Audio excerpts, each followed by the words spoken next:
morning, viewers. In Trinidad and Tobago, Dominica, Curacao, across the Caribbean, or wherever you may be viewing from, welcome to Book Club Corner. We're so happy that you decided to tune in today and to stick with us as we chat with fantastic authors from across the Caribbean, from the diaspora, from the publishing industry stakeholders. We chat with everyone concerned with the literary arts, and we want to thank you all for being here with us today. We have a fantastic author with us today, a Barbadian author. We bring in some crop over and some flying fish on set today, and she is none other than Shannel Williams. Welcome, Shannel. Good morning, good morning, good morning. It's so great to have you. I'll tell you all a secret, ladies and gentlemen. This is my good friend. We were at school together, and I always tell people, Shannel, we were in one of the best all-women group I ever had for class. No problems. Everybody got an A. I tell you, nobody was making, and let me tell you, you know, when you're doing university, they want to put you in a group for everything. Best group ever. So, Shannel, how you doing, girlfriend?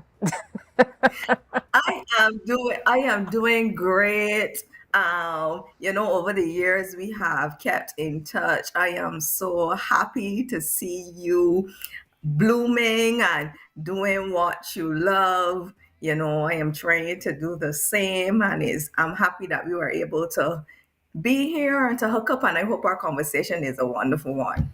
Well, you do have to hope. This is Book Club Corner. It's going to be.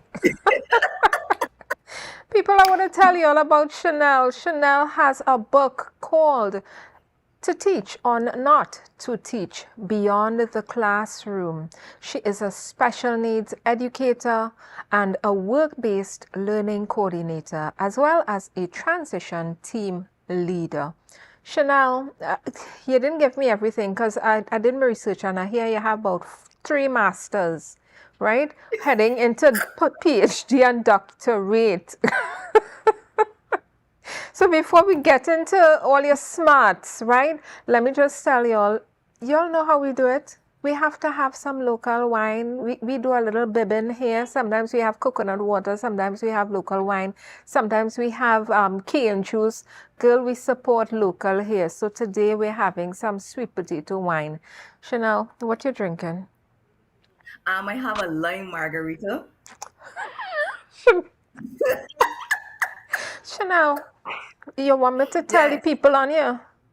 I wouldn't tell anyone. We keep it secret. You drink your lime margarita. It's one of my favorite drinks, y'all. So anybody feeling, to support local, you all have a lime margarita mix. Remember Book Club Corner, and you can bring some for us to taste. We'll make sure we share it. But we're having some sweet potato wine, and we're not doing any 5S's today because I've had the sweet potato wine before, and it is good. So we're just gonna be swirling and sipping today, okay? Sorry, let me take out my straw.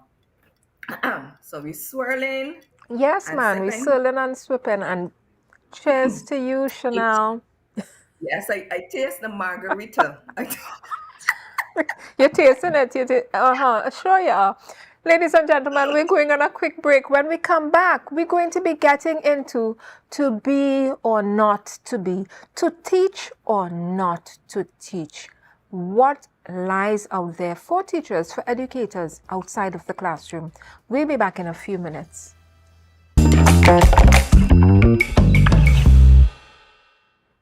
Welcome back, bibliophiles.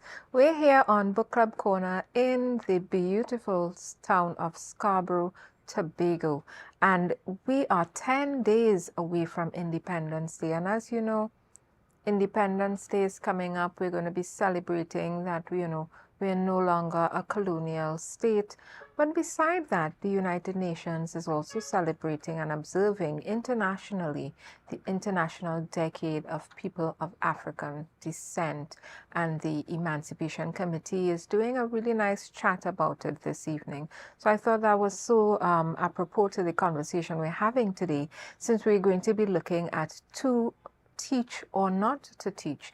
And Shakespeare has a play called Hamlet, and Prince Hamlet did this soliloquy where he talks about to be or not to be? Meaning, should I live or should I die? And sometimes our vocation and what we want to do in life, it feels that important. It feels that it's something that we just simply have to do. We won't be whole without it. And we have here Shannel Williams, a published author, here with us today, talking about To Teach or Not to Teach. It's her first book. Shannel, as we get into this book, this title for me, when I heard it, I said, To Teach or Not to Teach. I mean, is there really a choice when it's your vocation? When you feel like this is your calling, is there a choice? So the to teach or not to teach really is the question, but it's not asking you to move away from the vocation, but really looking at the skills that you have and how you can add to your teaching or work beyond the classroom to build your financial wealth and to have financial success. I see. I think that is extremely important to teachers because we have limited the teacher to the classroom. We think all that teachers do is contained within those four walls of the classroom, is contained on that board with that chalk and that duster, right? And if they're not doing that, well, then they must have free time. They must be enjoying life somewhere, sipping lime margaritas, right? Yes. Yeah, they So can't be this working book, hard. yes. So this book really calls to attention the whole issue of teacher salaries and the amount of remuneration that teachers get, and the fact that in a lot of places it is not suffice or is not enough for a balanced life. And therefore, as a teacher, you would go through different trainings, you would have to get different certifications and so on.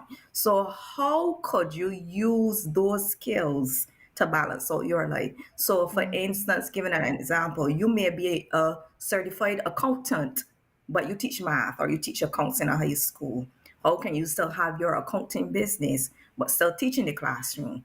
That way, balancing out your life, balancing out your finances, being able to reach your financial goals and to take care of your family. I'm not So, hearing this her. is Okay.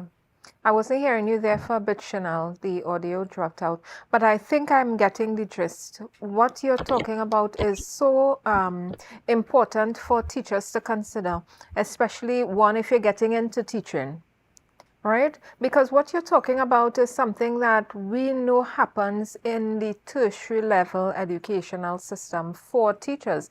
They don't just teach, right?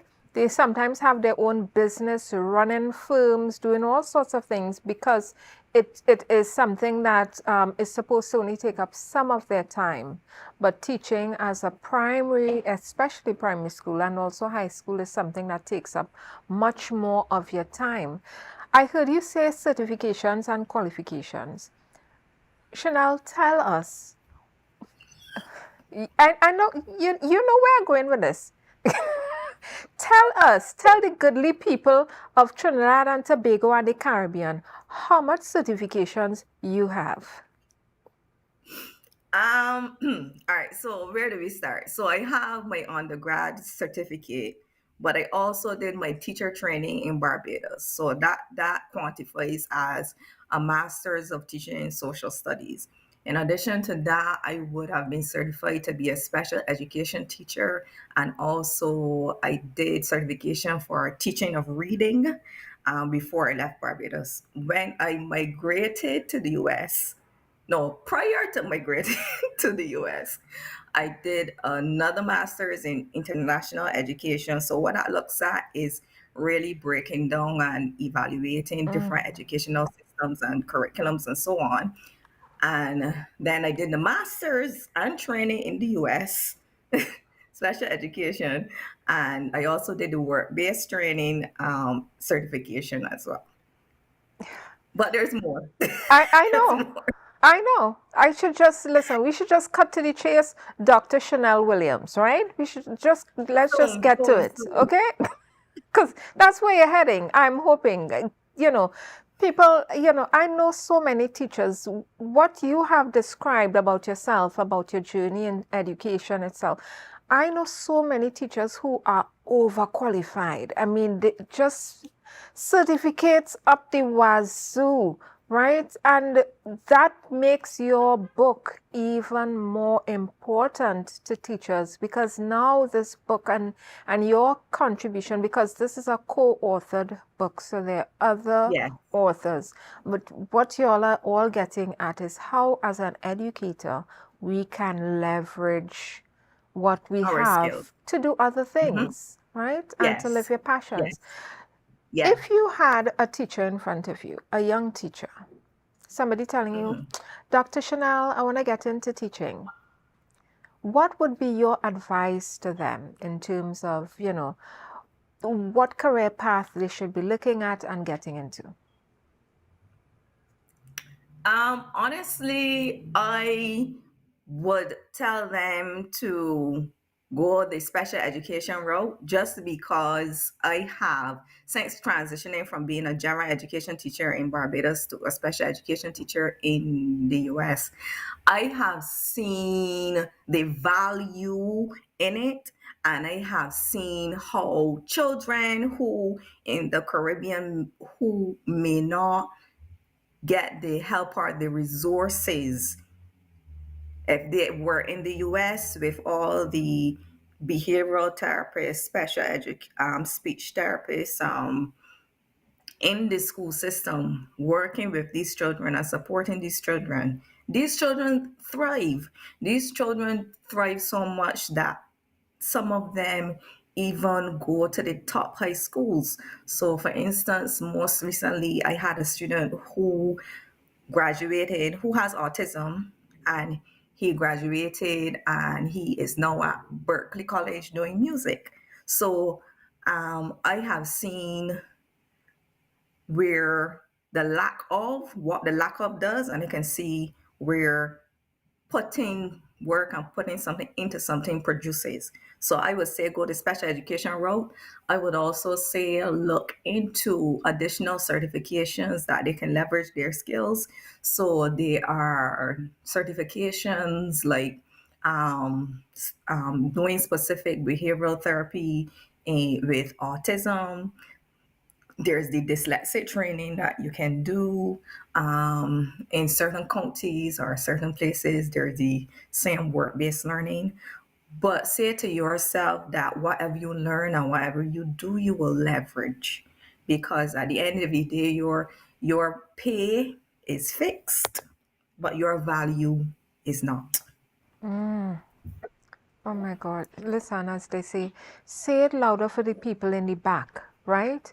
Your pay may be fixed, but your value is not. You can do so much more than just one thing in your life. We're multi-hyphenate, right?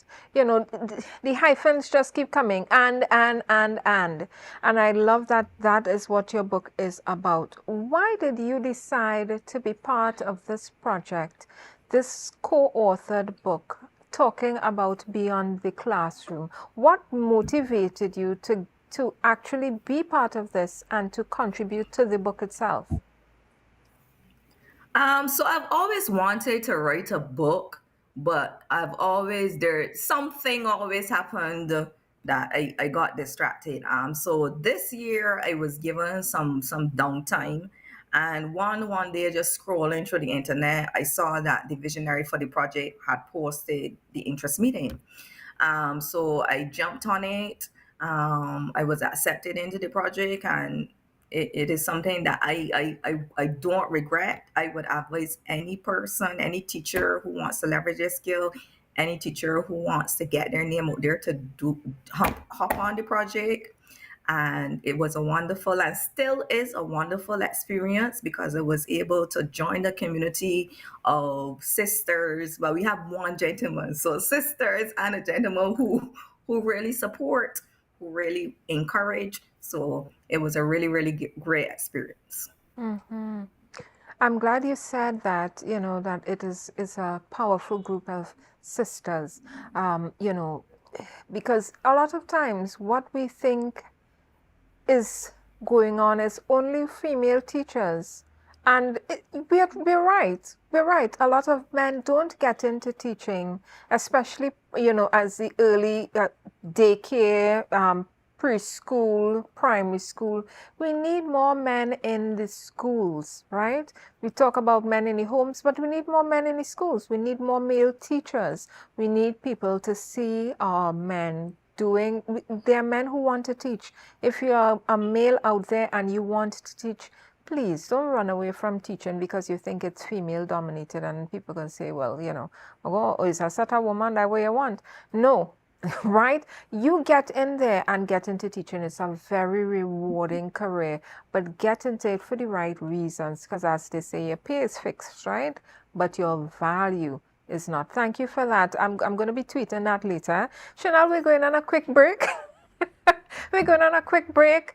Y'all, don't mind our business. Me and Shannel are going to be getting into it during the break, but you go and get your drink, get your snack, and come right back. We're going to be talking about special needs, what the special needs mean in the Caribbean, and doing some compare and contrasting in terms of where you were, Shannel, in terms of starting to teach in Barbados and where you teach now, and what we're going to be looking at in terms of what's needed to help the Caribbean schools. So we'll be right back. Get your drink, get your snack. Come right back to Book Club Corner.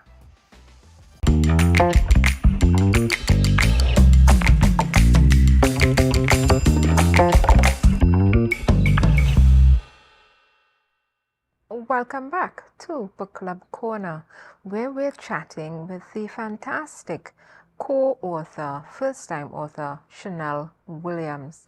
And if you're viewing, wherever you may be viewing from, whether it's on YouTube, Tobago Updates channels, Ampli or 102, you need to tune in. Go and get a friend, tap them.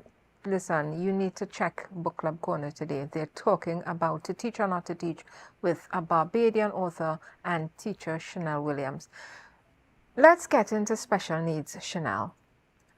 What is special needs? People say it all the time. Special needs, special. What does that mean? Who falls into that category, especially if you're a student? What does that mean when they say special needs? So when you're talking about special needs or special education, you're really talking about a focus on providing the accommodations that students need to meet the general or the given standard of the state or the country. So for instance, in the Caribbean, we do CXCs and we do GSCCs and we do CAPE, Cape. Mm-hmm. right? So what that looks like, for lack of a better term, a normal child with no special needs or no hearing difficulties, vision, no autism, dyslexia, or so on, should be able to sit in a classroom and follow the teacher and do his work. However, what special needs looks at is providing those supports for children who may need that extra help. So what that extra help might look like is, for instance, you may have to do a history paper. So instead of that child writing a history paper, they may be allowed to do a PowerPoint presentation and an oral presentation. Um, what that looks like. For instance, if a child is given a written test that is supposed to be 2 hours, instead of having the 2 hours, you give them 3 hours because the child probably has autism or social anxiety or so on. So you make the modification or the accommodation to help that student. They're doing the same test, trying to reach the same standard. They're just given that support. Okay. So let me ask this. As you said, social anxiety. So persons who may, as they say, I'm not a good test taker, right? For instance, let's use that reference. Persons who may be experiencing social anxiety when they go into spaces with other persons, not doing well, not, feeling comfortable and it's being so bad that they can't function, comfortably. That would be special needs as well, yes? Those types of behaviors do fall under special needs. What you find is that persons who exhibit those types of behaviors normally have an underlying problem. Mm. And therefore, what is done, for instance, I teach in New York. So what is done in that case, you can do your test in a separate room, Mm-hmm. or you can do your test in a smaller group. So these accommodations are made for children to do their tests. Same test, and this is not just doing it by the fly. These children are tested, so you have to go to the doctor, you have to go to the psychiatrist. Also within the school itself, for instance, my school has two speech therapists, occupational therapists. We have four guidance counselors. Mm-hmm. Then we have about 17 special education teachers. So it's done a little differently, whereby sometimes a class may have two teachers in the room. So you could see the difficult, not really difficult, but the things that are put in place really to make sure that these children reach the educational goals they're supposed to reach. Mm-hmm.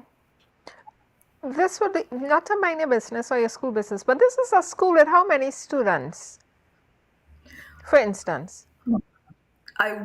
It's a high school. I want to say about 1,000 children. I Mm-hmm. want to say around that number. So And yes. you all heard the variety of skill sets that they're bringing into a school of that size, right? You all heard it from children. So we're hearing, when I hear you speak about special needs, the provisions in the school for those things, whether it's Down syndrome, whether it's dyslexia, whatever it may be, hearing impairment, visual impairment, we're hearing a lot of support.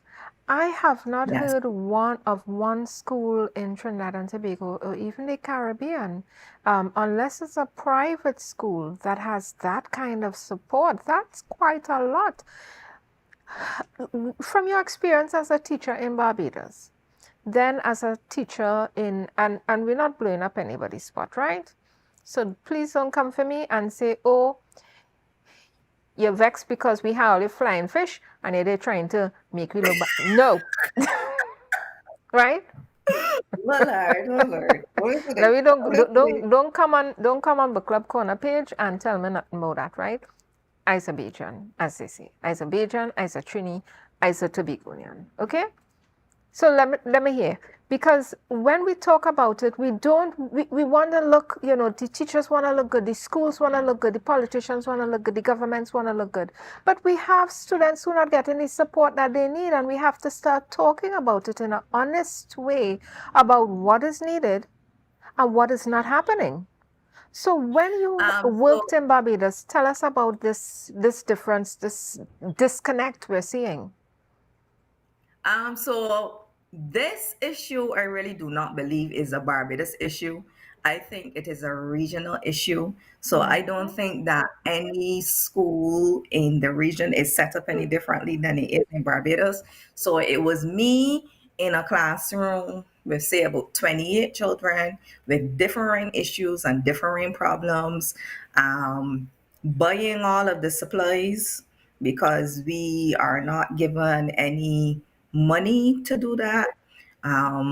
Where I work right now, they give us like a little stipend to cover our yearly supplies.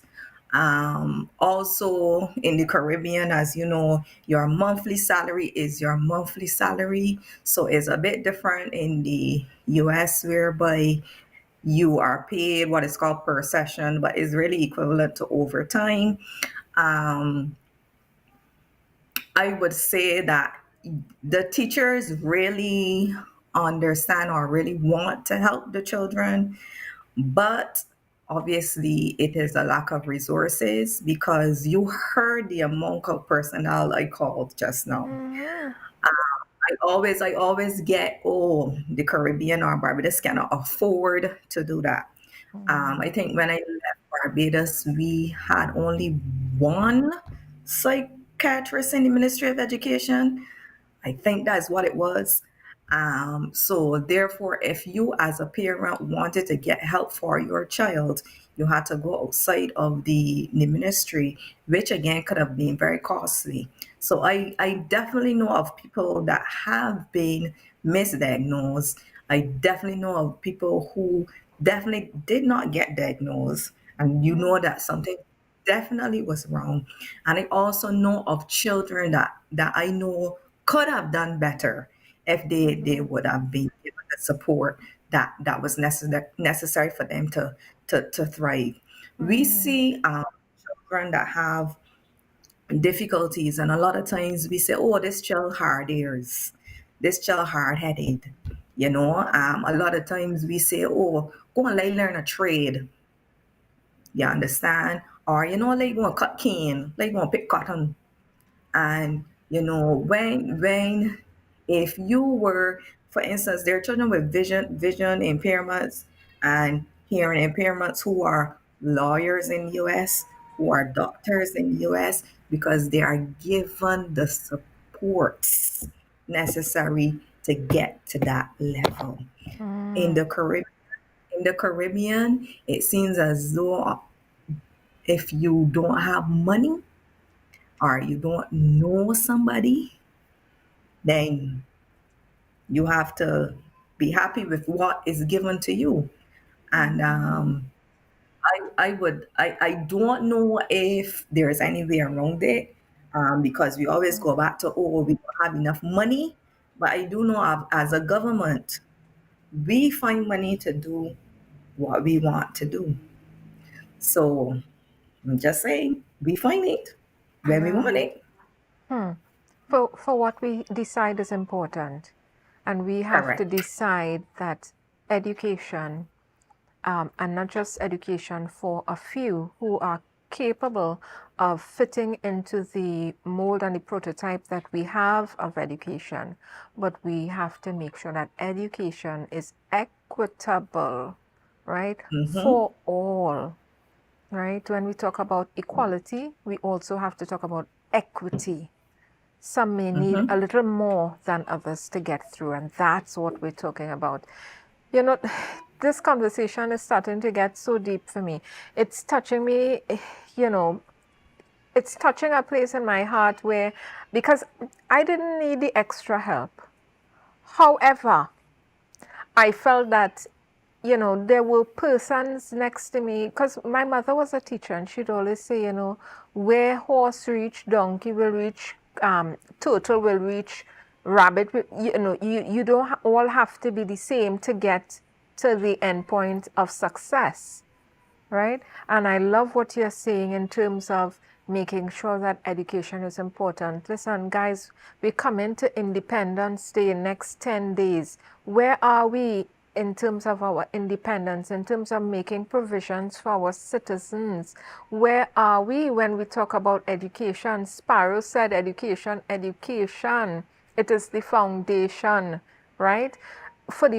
And it's necessary for the rising population. If we don't educate ourselves and there are some left behind, are we really an educated population? Shannel?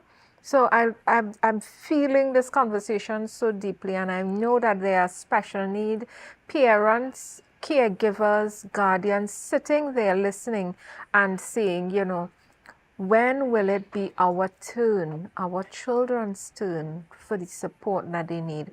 Don't stop fighting, parents and guardians, loved ones. Don't stop fighting and advocating for your children, especially here in the Caribbean. We're going to get it right. We're going to get it right, but it's going to take your voices. It's going to take your hard work. We're going on a quick break, Shannel. Thank you for that. And when we come back, we're going to be talking a little more about your advice to teach or not to teach beyond the classroom. Where and what's next for you, Shannel? So, guys, girls, get yourselves your snack, your drink, get comfy, because when she's finished talking about us, she's going to be reading to us, right? And you know that's the best part of Book Club Corner. We love being read to. So we'll see you in a few minutes. Take care and don't go far.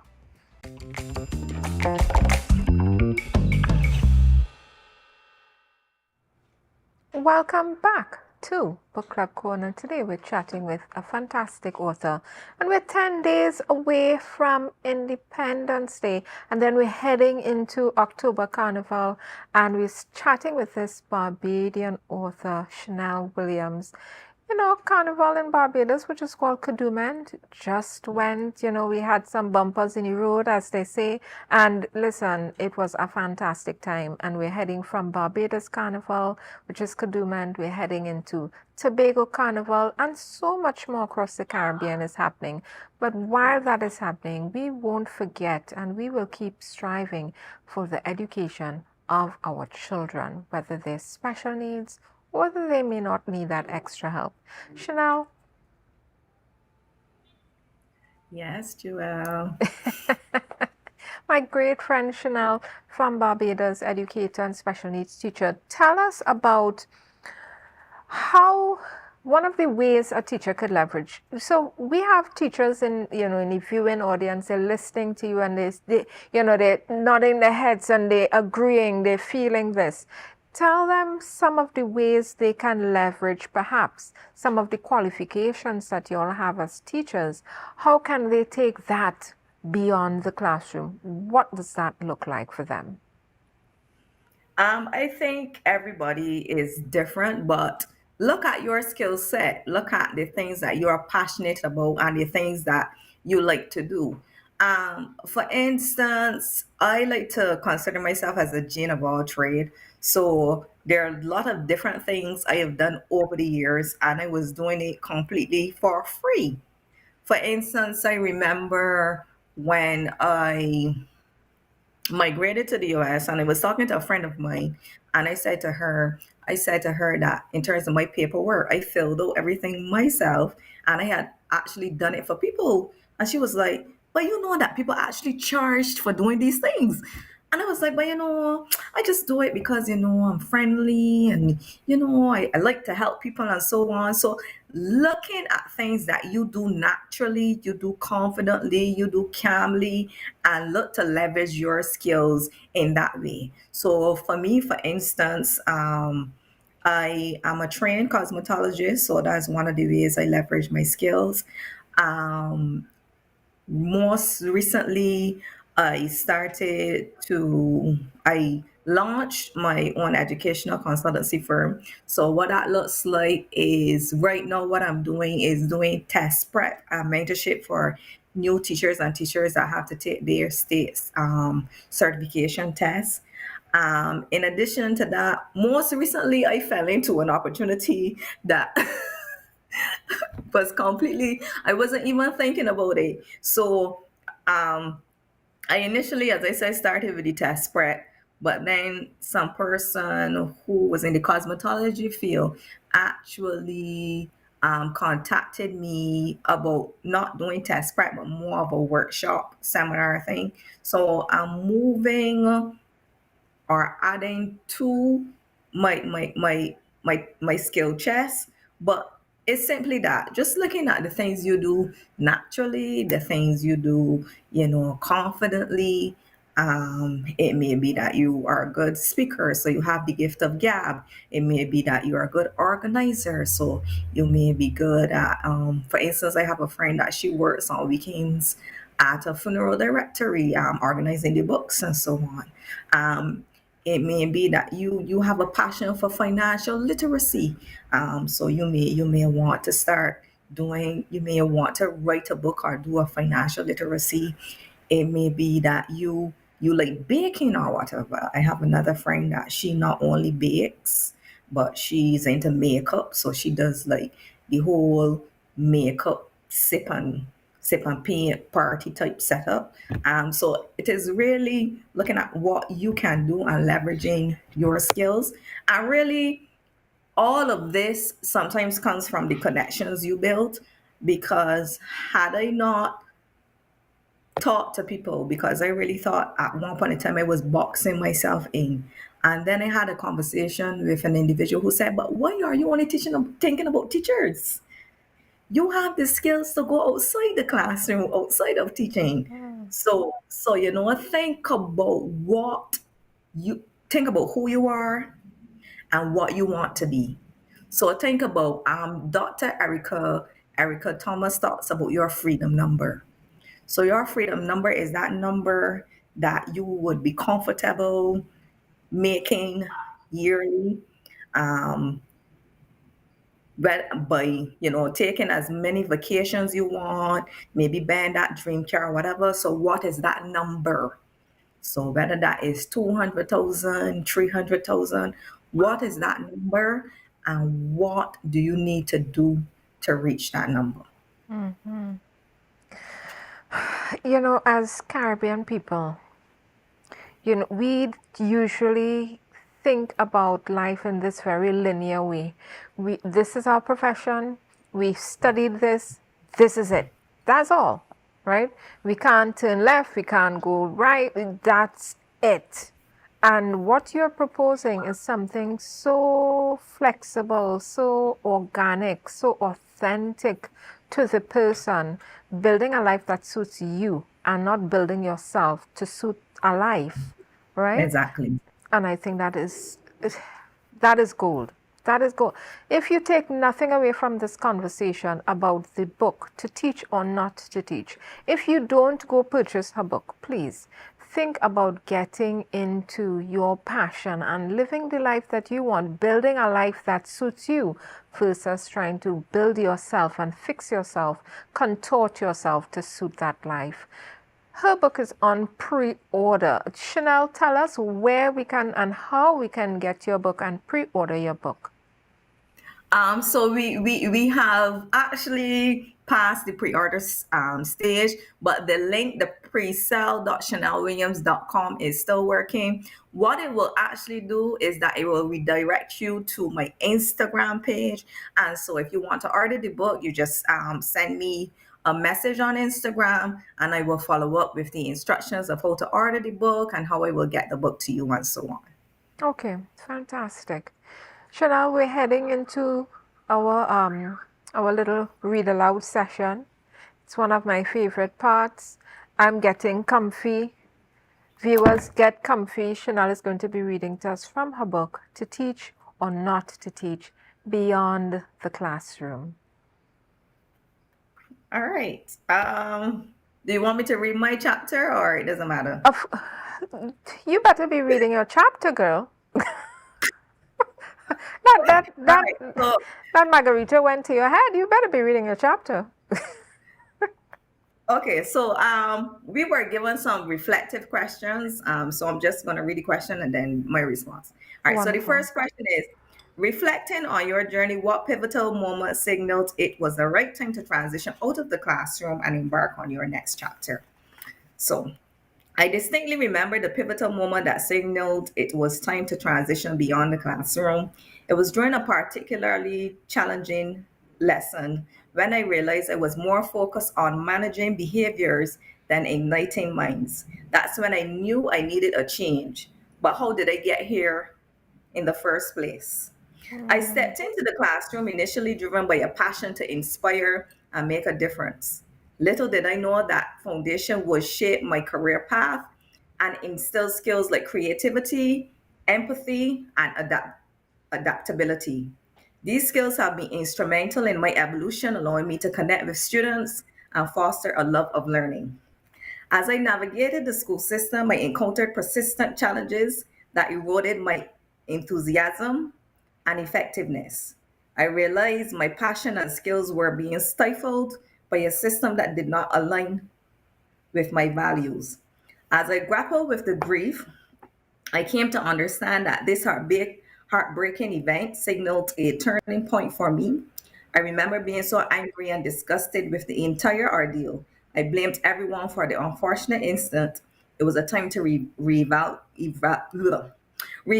my role in education and consider new paths where I could make a meaningful impact.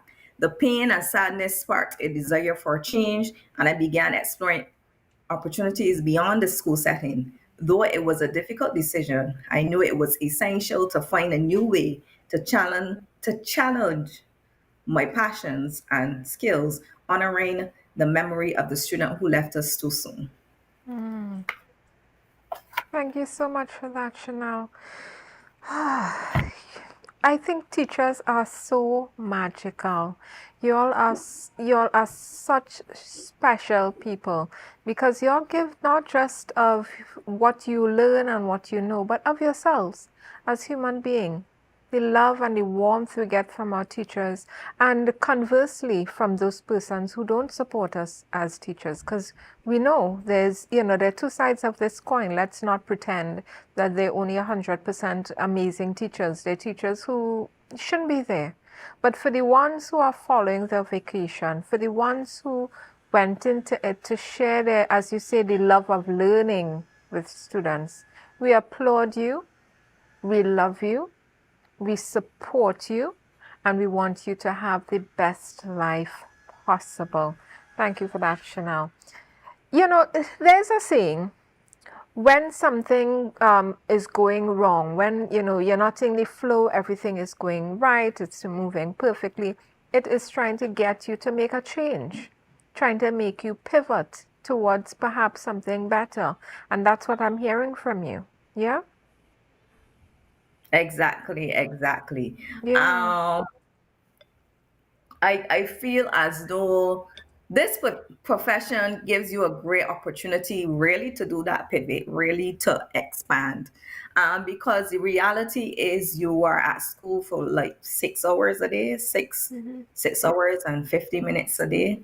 There are many other hours. There are many more hours. There is the weekend. So nothing I do interferes with my day to day. I schedule in and around my school time, my vacations, and I also do not do anything that is too taxing for me, because it is about working easy and not hard, and therefore, as I said, I'm doing things that I've done all along. It's just I'm doing them in a more meaningful way. Working smart, we say. There's no need to work smart. No need to work stupid. No need to work hard. Work smart. Make sure it fits you. Listen, I'm having such a good time with this conversation because I think we're heading back to school soon. September is coming, and a lot of teachers, I know there are a lot of teachers, because they work so hard, some of them are filled with dread, and you're offering some hope to them, Shannel, with your book. They're filled with dread. Oh my gosh, I have to go back to just doing this choke and talk, right? Pedagogy, right through. But no, we can leverage those skills. We're heading into the green room, right? We're heading into the green room where we offer brand and book marketing insights for authors and publishers. And today we're going to be talking about what is vanity publishing versus self-publishing. And vanity publishing is when a publishing house is paid by an author to publish and release their book.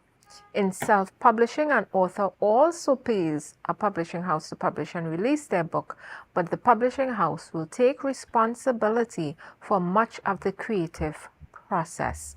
And just to clarify, publishing, well, we have our sponsor, Mansa Enterprises. We want to thank Mansa, a book and stationery store right here in Calder Hall, for sponsoring the Green Room.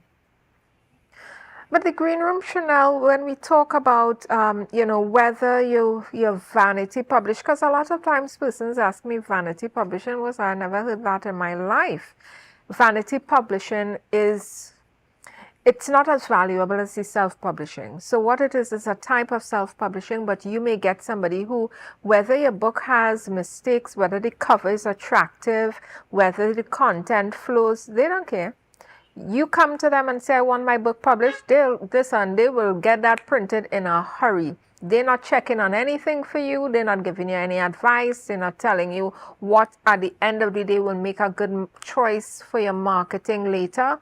But self-publishing houses, they really take the time to sit and chat with you about what is going on with your book. Does it flow? What about the cover art? Is this going to be a good decision for you for your book later on when you're marketing it, right? Could you put something in here that's going to make you more marketable? Where your author platforms are you put, those questions self-publishing houses ask, and the vanity publishers, they tend to be very expensive, but they're only interested in getting, as much, churning out as many printed works as possible. So we have to be careful, guys. If you're out there and you're looking for a publisher, the difference is that a self-publisher will be concerned about the quality of the work, how it looks, how it feels, how it reads. And the vanity publishers, they don't care. They'll print they'll print on a copybook. They don't care, right? So that's just to tell you, be careful who you select and be mindful of your publisher. Shannel, tell me the publishing process that you went through. What was it? Is this self-published in terms of the co-authors got this book done, or is this traditionally published, meaning you all got paid to publish this book? Talk to us about that process.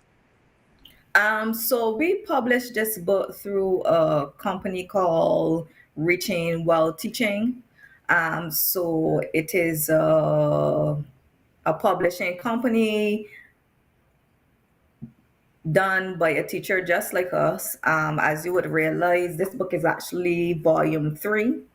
So she actually started with volume 1, and then she started to bring on more teachers with the volume 2 and the volume 3. So she started her own publishing company. In terms of the publishing, she dealt with the editing process. We were also paired with a brand master. So within this whole process, we did like we had to do like social media reels. We had like a whole launch calendar. At the end, we actually did a webinar as well. And so we had like monthly meetings and so on. So a lot of the things was dealt with through her. For instance, one of the things we did as well through the brand master. I don't know if you can see it, but Oh, this is a yeah. QR code. This QR code is linked to all of my social media. So therefore, if you get the book, you have a link to like my educational consultancy firm, my breeding workshop services. Everything is in this QR code.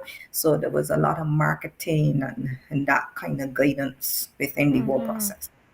I really like that. Authors, you hear that? Potential authors, you hear that? Think about your marketing while you're writing your book. Because if you all didn't think about that, that QR code couldn't have gotten in there, right? So you have to think about it before, don't just write the book and then when you finish, say, all right, we're heading to the publisher now, and then wonder what the marketing is going to look like. Have that conversation before. And if you're interested in having that conversation, feel free to give me a call. I do book marketing, Caribbean book marketing, hub, TT. We will help you get there. Before we go, Shannel, I want to thank you for being here with us. But before I even thank you for being here with us, thank you for following your passion. Thank you for following your goals. Because had you not had these goals in mind and executed them, we wouldn't be here chatting today, right? And I am so proud of you. I'm so happy for you. And authors out there, you too can write your book. Whether you don't have to write fiction only, because this is a non-fiction book, right? But listen, we're heading off air. Shannel, you and But I will continue. I Yeah, can go quickly ahead. say, Of course. yes, not only can you write a nonfiction book, but everybody has a book in them to write.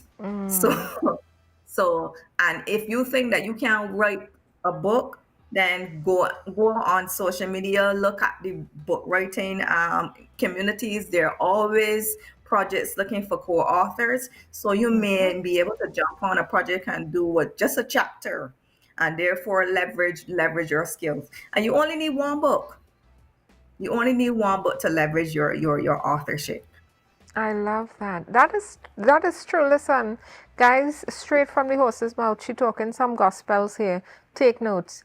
Go and leverage your authorship skills and make sure that you are able to get that that book out of you. Don't let it die with you, right?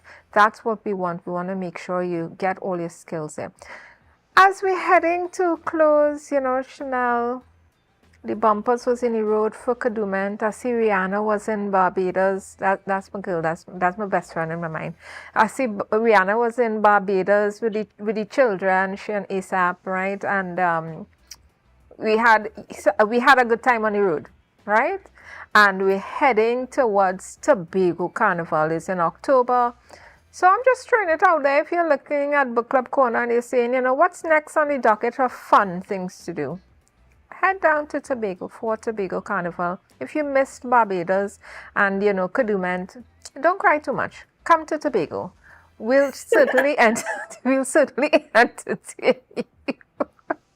Shannel, I don't know when last year went home, girl, for some pudding and sauce, but let me tell you, when you're ready, get down here to Tobago.